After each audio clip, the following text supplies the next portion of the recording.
Let's show you how to pair the Matelec wireless battery-only smoke alarms. First, turn on each alarm by rotating the base.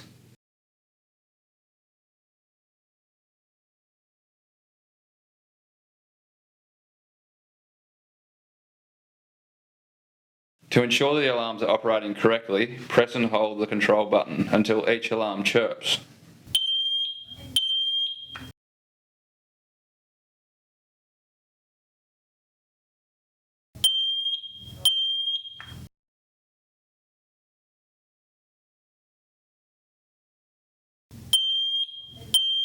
To set up a network, first define a master alarm by pressing the control button 3 times within 2 seconds.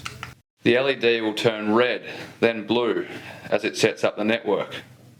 To join a slave alarm to the network, repeat the process by pressing the control button 3 times within 2 seconds. The green LED indicates successful pairing. Repeat with all additional slave alarms. To close the network, press the control button again on the master alarm 3 times within 2 seconds. The alarms are now connected and should be tested to ensure they operate correctly. To do this, hold the control button down for 4 seconds. If connected correctly, all connected alarms will chirp for 15 seconds.